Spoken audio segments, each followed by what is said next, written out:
Team Fortress 2, a game that's very dear to my heart indeed, all the way back in 2008. I did my very first video on this channel, and 480p was considered good video quality on YouTube when the game came packed in the orange box. Check it out in the pinned comment. As a 15-year-old game, it's still going very strong. At a 24-hour peak of nearly 70,000 players. Well, not too much has changed since then, apart from going free to play.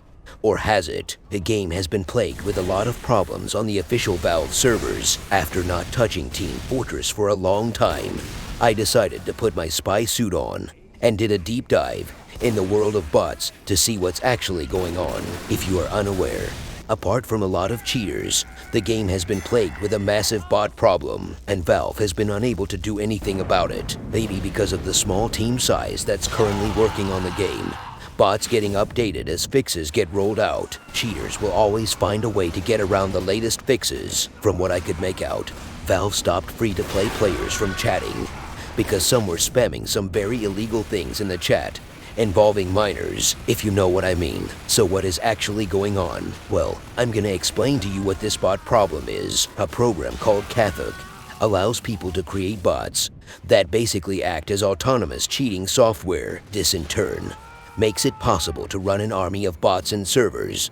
Depending on how powerful your computer is, you can run more of them, but they are specifically targeting Valve's servers.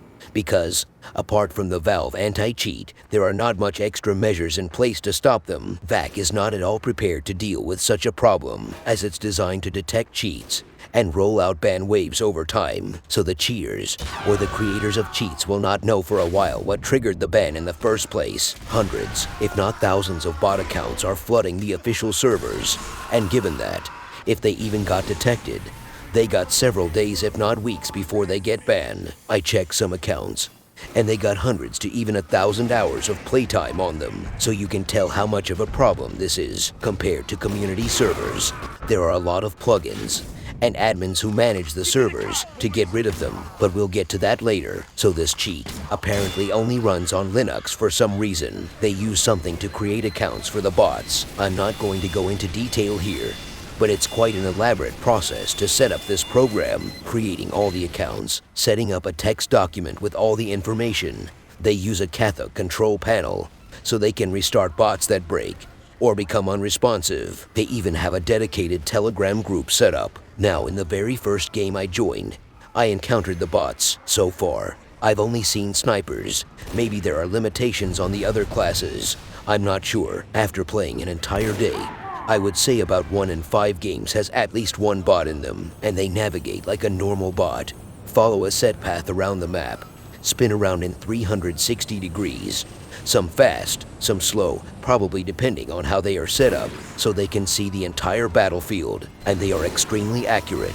Not surprisingly, they can shoot invisible spies, because what's the point in trying to hide it, right? Some of them are set up to be very obnoxious, use noise makers non-stop, play music or annoying sounds in the voice chat, troll in the chat, and they react to certain messages like bot, kick, claiming they are not bots and such, constantly trying to kick other players for cheating to avoid getting targeted themselves, because when a vote gig is active, they are safe for a while from getting kicked, and of course, given that often there are multiple bots in a server, they are often successful in kicking real players. Some of them spam their YouTube channel, subscribe to them to get immunity from the bots, and others offer immunity for the small amount of $4. This is some mafia-style racketeering ring on a gaming level, holding Valve servers hostage by trying to get players to spend a couple bucks to get immunity from them, or to grow their shitty YouTube channel with cheating content, while the bots still ruin the game for others.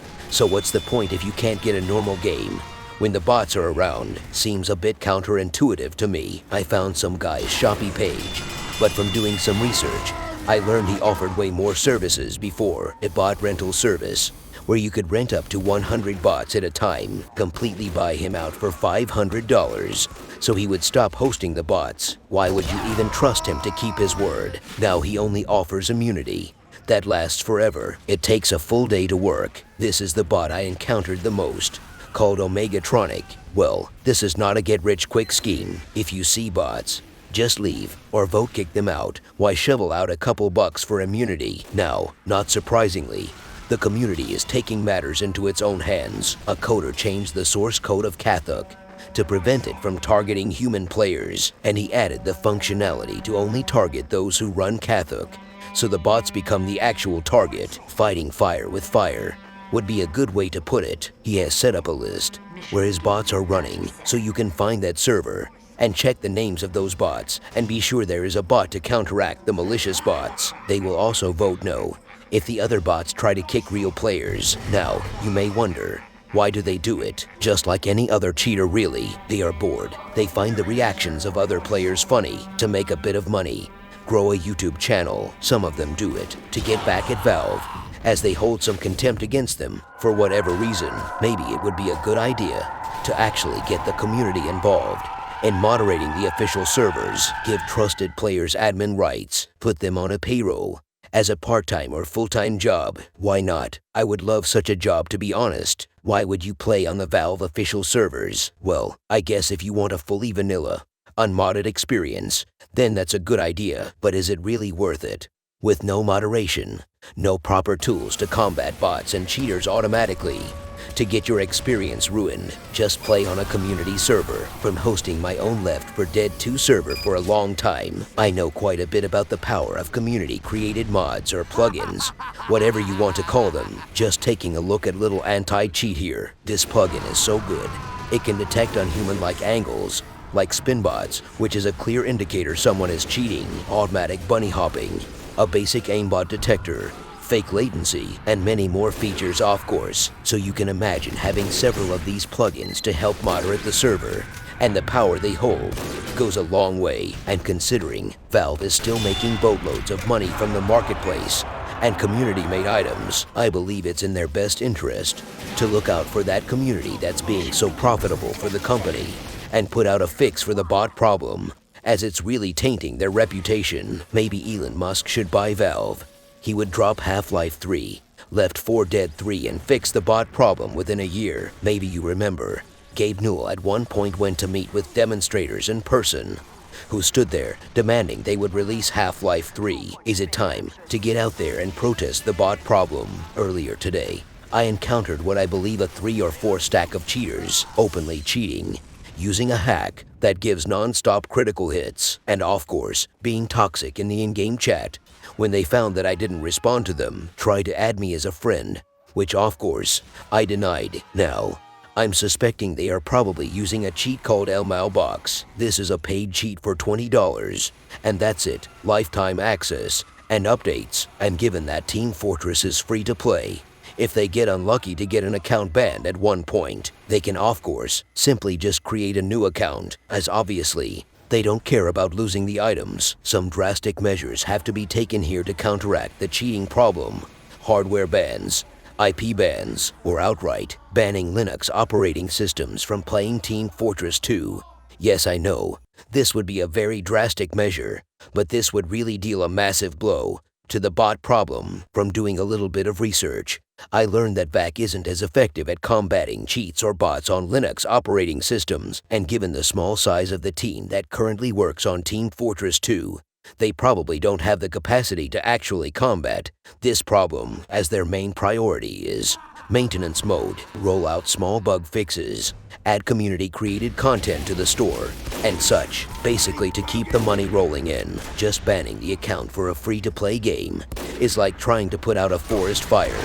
Using a water pistol, you sprinkle a little bit of water.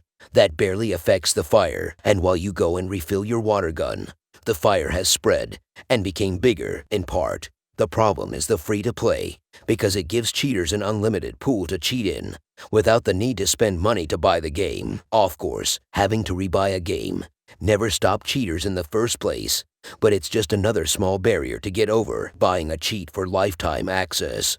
As one account gets banned, the cheat gets an update, and it's good for weeks if not months of cheating before another ban gets rid of them. Not to mention the cheaters who play more subtle, trying to avoid detection and using the more expensive private cheats. Now, is there a way to fix this? Well, again, the community comes to the rescue. Some independent developers are rebuilding Team Fortress 2 in the Source 2 engine, and hopefully, if Valve doesn't block their efforts, they can implement a better anti-cheating system that's more effective than VAC. But we'll see what the future holds for that project.